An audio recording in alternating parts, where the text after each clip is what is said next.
తీసుకోవట్లేదు. గర్భం ఆడవాళ్ళకి వస్తే అబార్షన్లు అవుతున్నాయి, శ్వాసకోశ వ్యాధులు వస్తున్నాయి, మోకాళ్ళ నొప్పులు వస్తున్నాయి. ఇప్పుడు మీరు చెప్పండి సార్, కంపెనీ తీసేయమంటారా, ప్రజల్ని పొమ్మంటారా? ఇక్కడ నుంచి మీరేమంటారు? కంపెనీ తీసేయడం సాధ్యం కాదు అని అంటే ఎందుకు సాధ్యం కాదు? ప్రభుత్వం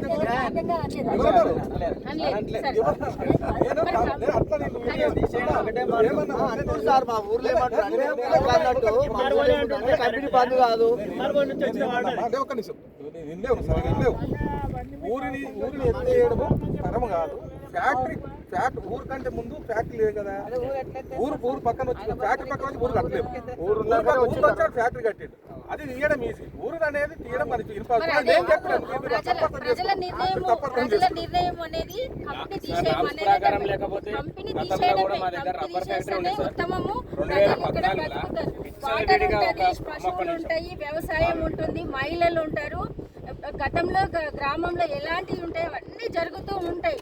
కంపెనీ తీయడమే ఉత్తమం. వాళ్ళ డిమాండ్ ఒకటే, కంపెనీ తీసేయండి సార్. ఇది చాలా సివిల్, మీకు తెలుస్తుంది కదా సార్. ఏ రాజకీయ నాయకులు ఉన్నా సరే ముఖ్యంగా ప్రజలకు కావాల్సింది ఎవరైనా ప్రజలు. ఇప్పుడు నాయకుని ఎన్నుకున్న ప్రజలు ఓటేసి ఎన్నుకుంటారు, అవునా? కాబట్టి ఎవరు వచ్చినా ఏ ప్రభుత్వం ఉన్నా ప్రధానంగా జరగాల్సింది ఆ కంపెనీని తీసేయండి. ఒకటే మాట, ఇది అంతకన్నా ఎక్కువ ఇళ్ళైతే లేనే లేదు. కంపెనీ తీసేస్తే ప్రజలు మంచిగా బతుకుతారు. లేదంటే ప్రజలకి ఏమైనా తీసుకొచ్చి చెల్లగన తాగే నీళ్ళలో కలిపి చంపేసేయండి, ఇక అయిపోతుంది. 2013 నుంచి 14 వరకు మా దగ్గర రబ్బర్ ఫ్యాక్టరీ ఉంది. అదేమో కనిపిస్తుంది, అదేమో కనరాకుండా ఎయిర్ పొల్యూట్ ఎంత చేస్తుందంటే తెల్లారి వరకు ఇట్లా నల్లగా బండల మీద మొత్తం ఇట్లా పట్టుకుంటే పిల్లలకు వామిటింగ్స్ ఘోరం వస్తుండే. మేము చాలా ప్రాబ్లమ్స్ క్రియేట్ చేసాడు. మేము గతంలో 2-3 సార్లు మన మెంబర్ ఆఫ్ సెక్రటరీకి కంప్లైంట్ చేసినాము. అతను పిలిపించడం జరిగింది, వార్నింగ్ ఇచ్చిండు, మీరు ఏం ఎక్విప్మెంట్ పెట్టుకుంటారో పెట్టుకోమని చెప్పిండు.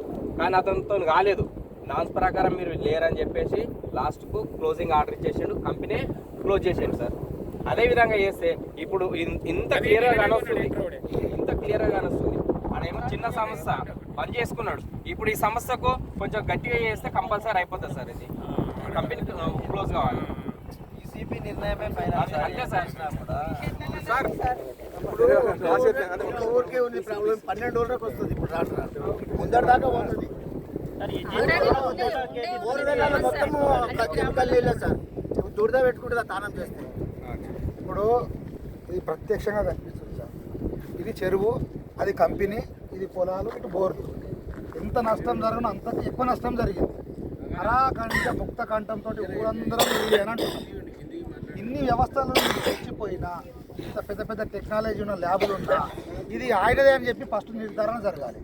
నిర్ధారణ చేసినాక ఈ నష్టానికి ఈ చెరువు నష్టం జరిగింది, ఇక్కడ పంట ప్రాణం అన్నీ ప్రతి ఒక్కటి రాత్రి 12 గంటలకు చేస్తే ముక్కు ఇక వాసన లెక్కలేనంత ఉంటుంది. ఆయనదే ఇది. దీనికి ప్రధాన కారణం ఆయన కాబట్టి ఎటువంటి చర్యలు తీసుకుంటే అది ఆగిపోతుందో చెప్పండి మీరు. ఒకటి ఆయన ఈసారి చెప్పినా ఏం చెప్పినా ఇట్లా చేసుకోవాలి, అది కాదు. ఇది ప్రభుత్వ వ్యవస్థ ఏంటంటే వాడు కాదని చెప్పాడు, అందరూ వారికి నష్టం జరుగుతుంది. ఇది ఎవరిదైనా బాధ్యత కూడా ప్రభుత్వం. ఇది ఎవరిదైనా చెప్పే బాధ్యత కావాలి కదా, ఎవరిది? ఇప్పుడు